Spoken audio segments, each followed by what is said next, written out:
Hey guys, it's Sebastian here. So in this video, I'm going to walk you guys through exactly how you can scale your dropshipping store to $100,000 per month solely with Facebook ads. So this is something a lot of people have been asking me. I've been able to scale my store. I'll show you right here, $0 to $82,000. It's just July and I started the store on June 23rd. I should be hitting $100,000 in the first 31 days of the store. So I know what I'm talking about, and a lot of people are asking me how I produce these results with Facebook ads. So in this video, I'm going to explain exactly how you should pick the product and then how you should structure your ads, because there is a pretty specific way I do it, and I am pretty particular with how I run my ads. So before we get into this, be sure to smash the like button and click subscribe below, because I post every single day dropshipping content. Now that is out of the way, though, let's get into this video. So like I mentioned, these are my sales for July. As you can see, $82,000, and then here is my Lifetimely app dashboard. It is $87,000, 87,601 revenue, and then almost $58,000 profit.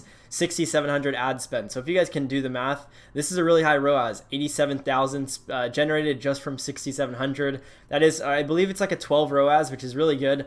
People are used to like a 3 ROAS or 4 ROAS. So this is solid results, and I'm able to maintain this because I know how to properly pick my products and structure the ads. And then for today, because I'm filming this on the 20th of July, my net profit so far is at around almost $5,200 profit. So today's going really well, but overall store is performing extremely well for the first 28 days, I believe. So when you are picking a product, because I want to go over picking the product first. A lot of people think that it's just ads and stuff, but if you run ads and the ads are good, but your product and offer isn't good, you won't generate any type of sales. It just won't work. So do not reinvent the wheel when you're picking a product. A lot of people try to reinvent the wheel and create this new like angle at a crazy product that's never been sold. And 99% of the time, it does not work at all, which I would definitely not like to take the risk and have a 1% chance of having the product perform well. It is definitely hard to do so. So what I would do is I would piggyback off of a trendy product that already has traction and dominate the market. So I do this because a lot of the targeting that you're going to be doing, they already have seen the product and they have impressions, but they're just not convinced that they want to buy the product yet. So what you can do is you can dominate the market by improving whatever the other competitors are doing wrong. Examples would be the customer support for your competitors is bad. They don't have SMS or email marketing. Their content is very generic. It's not branded. Or maybe their Facebook ads have comments of people saying like they never got their order. Stuff like that is all good signs, because it shows you that they're still running ads actively, but they do have room for improvement, which that's when you can come in and actually improve on those on your own website and potentially dominate the market for this product. I've done it time after time, and it's really way easier to just dominate something that's already been started rather than trying to reinvent a product or like create a product and create a trend. It's just way easier to hop into a product that's already being sold. Now, the next thing before we get into Facebook ads is find a product that you can tolerate. So a lot of people mention, finding products, and some people even say like sell stuff that you're passionate about. I don't believe in that. I'm not passionate about 90% of the products I sell. I would say 99% of the products. I'm really not. I'm just passionate about delivering on a good product and selling people products that they actually want, and then delivering on what I've sold them and making sure that my customers are satisfied. I enjoy doing that. So my mindset is just finding products that I know are already selling well, and then finding them that are good quality, or finding products that are good quality, and then just providing those to my customers. If I can do that, I will be more than happy to do so. Okay, now that I have those general concepts out of the way, I want to get into Facebook ads and how you can structure your Facebook ads if you're looking to scale a store from $0 to $100,000 per month. The first thing you need to understand, scaling to $100,000 per month requires a bit of a budget. You need a good amount of capital and, more importantly, cash flow to actually scale to this point. So having your payment processes on check is one of the main things you want to make sure you have down, because the last thing you want to happen is your ads are performing really well and then you try to scale them, but then you have a 25% hold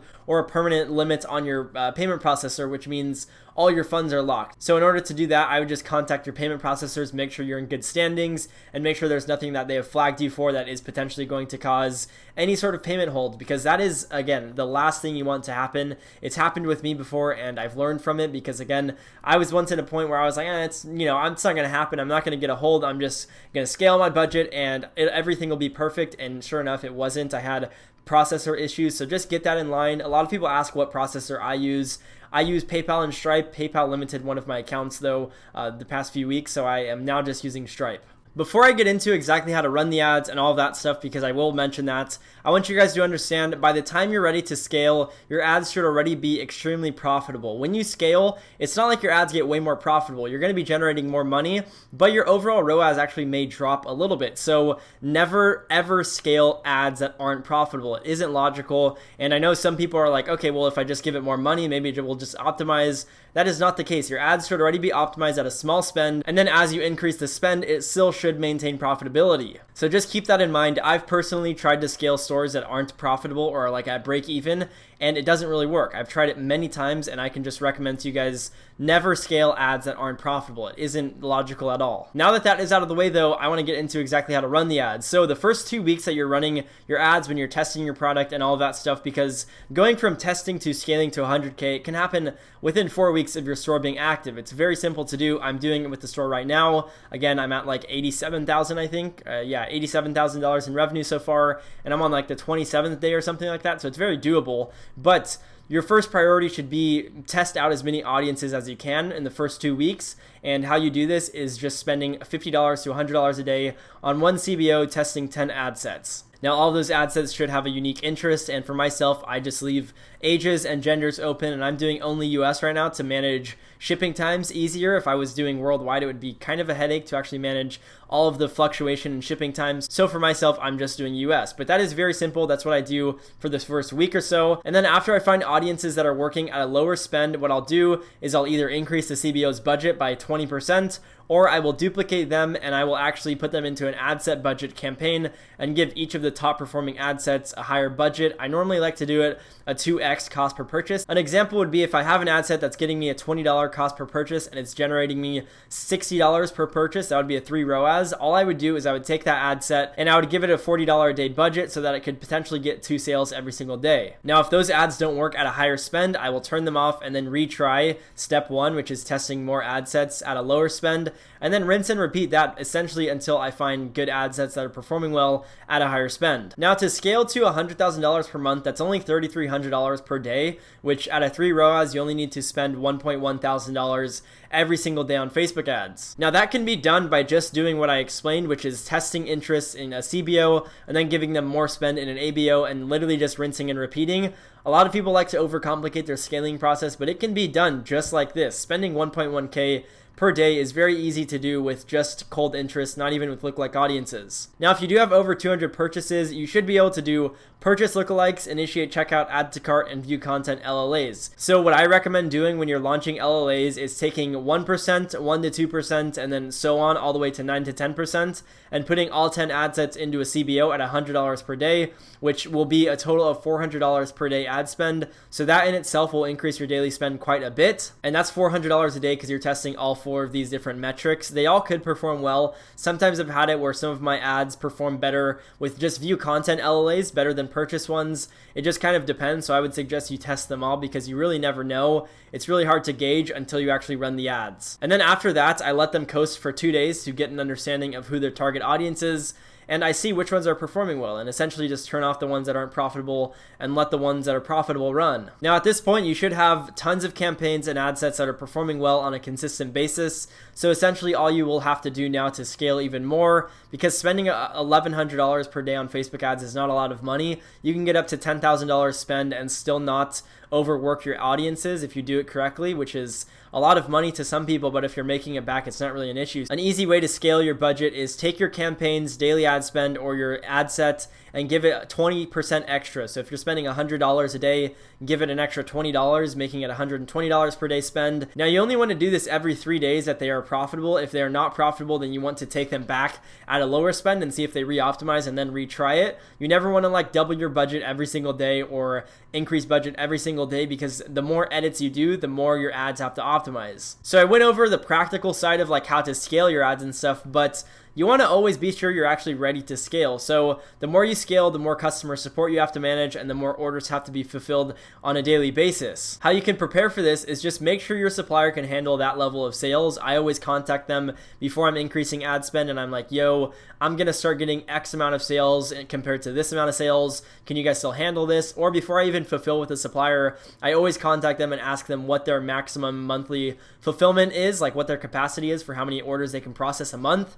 to see if they are the right fit for me, because I don't want to work with someone if it's just going to be where I work with them for a few weeks and then they can't handle it. That is not a good long-term connection with the supplier. Another point is customer support. You're going to have a lot more traffic on your site, which means a lot more emails, and if you're doing live chats, a lot of live chats every single day. So when you're scaling, you want to make sure you have that all on point and you have fast email responses and live chat responses. I've seen a lot of e-commerce stores take 1 to 2 weeks to simply reply to an email. I have all of my emails for my stores replied to within like 2 hours maximum. Now I do this because I value my customers, and also I understand that if I provide good service, customers are likely to talk about your brand if you treat them with respect and treat them properly. You can do this by just hiring VAs, or if you know someone in person, have them manage your customer support. It's pretty easy. A lot of people think it's some crazy concept, but it's just like you literally just need someone to take care of it, and it's very easy to teach anyone how to manage customer support. But it's pretty simple. You can just create basic copy and paste responses for most all requests, so it doesn't really require too much actual thought that goes into it.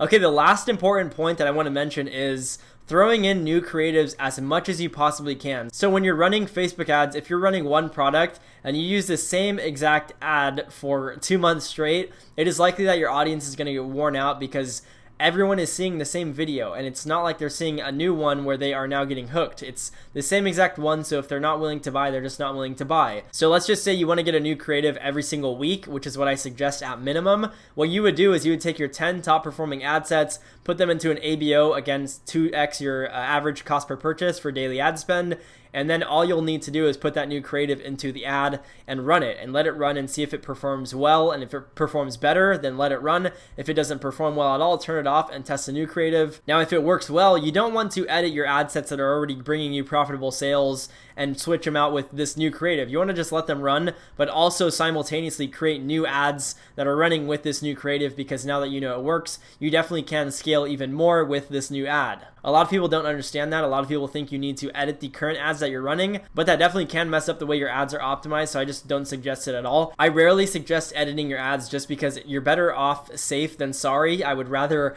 create a new campaign and run shit on there rather than editing my ads and breaking them and going from 10K a day revenue to like 3K a day revenue. It just isn't logical for me. And then understand the more creatives you test, the better. I'm personally throwing in 1 to 2 per week because I know how valuable custom content is, and I know how valuable giving the audience new, fresh content is. Once you scale to a certain point, you may actually wear out your audience if you just show them the same video every single day and you never switch it up. So that's something I always recommend. If you guys are trying to scale a product, throw in tons of creatives. Yes, it'll cost a little bit of money, but it is definitely valuable. That's essentially how I scale my stores to 6 figures per month. Very simple method. It's not too complex.